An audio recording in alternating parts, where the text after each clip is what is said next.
আমরা আজকে অতিথি হিসেবে আমাদের এখানে খুব গণ্যমান্য একজন ব্যক্তিকে পেয়ে গেছি। বাংলা নাটকের একসময়কার দুর্দান্ত ভিলেন রফিকুল্লাহ সেলিম ভাই। সেলিম ভাই কেমন আছেন?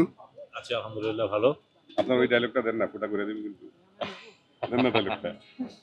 না, ফটো করার সময় এখন আর নাই। এখন আর নাই।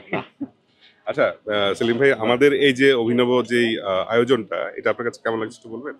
এটা আমার কাছে একদিকে ভালো লাগছে এই জন্য যে যেহেতু আমি বুকিং দিয়েছি আমার একটা অনুষ্ঠানের জন্য, তো আপনার খাবারটা কেমন হ্যাঁ। সেটা আমি জানি না, সো দ্যাট আপনার খাবারটা টেস্ট করার যে সুযোগটা আমাকে করে দিলেন, এটা আমার কাছে ভালো লেগেছে, এক নাম্বার। দুই নাম্বার হচ্ছে আমি চুজ করতে পারছি কি কি আইটেম কি রাখছেন? কি আইটেম আমি রাখবো। যেমন আমি পছন্দ করেছিলাম যে যেহেতু শীতকাল সেই হিসাবে কাচ্চিটা রাখবো, তো কাচ্চিটা টেস্ট করলাম, হ্যাঁ। ইট ওয়াজ গুড। আর ওই দিন একটা দাওয়াত ছিল আপনাদের এখানে, হ্যাঁ, এসেছিল। তো সেখানে এসেছিলাম, সেখানে আমি বোরহানিটা খেয়েছি। তার কারণ আজকের বোরহানির দিকে নজরটা আমার নেই, কিন্তু বোরহানিটা খুবই টেস্ট, আচ্ছা, বোরহানিটা খুবই ভালো হয়েছে। কাচ্চি এবং বুরহানি পাস করে গেছে। হ্যাঁ, আর তো কি কি পাস তো করছে?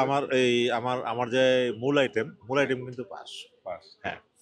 এখন আমি ভেবেছিলাম যে ওই কালা ভুনাটা করব হ্যাঁ। আমার রুমালি রুটির সঙ্গে। হ্যাঁ। রুমালি রুটি ঠিক ছিল, হ্যাঁ। কিন্তু আজকে নাকি আবার কালো ভুনা হয়নি, কালো ভুনা গতকালকে হয়েছে। গতকালকে ছিল। তো সে কারণে আমি ওই যে ওটা করতে পারিনি, বাট লাল ভুনাটা খেলাম, হ্যাঁ। এটা ভালো, লাল ভুনা ভালো, বেটার। ভালো। হ্যাঁ, আপনার বিফ ভুনাটা নিলাম, রায়তা নিয়েছি, গুড। এখন আমার ভাগনার সঙ্গে তাহলে বললো যে বাকিগুলা চিজ টিক্কাটা ভালো, বাকিগুলা টেস্ট টেস্ট করবো। করেন। আই হোপ আপনার ভালো লাগবে। থ্যাংক ইউ, থ্যাংক ঠিক আছে সেলিম ভাইয়া, ইউ। ফুটা আর করবেন না তাইলে আজকে আমাদের। Thank you. ধন্যবাদ ভাইয়া, আসসালামু আলাইকুম।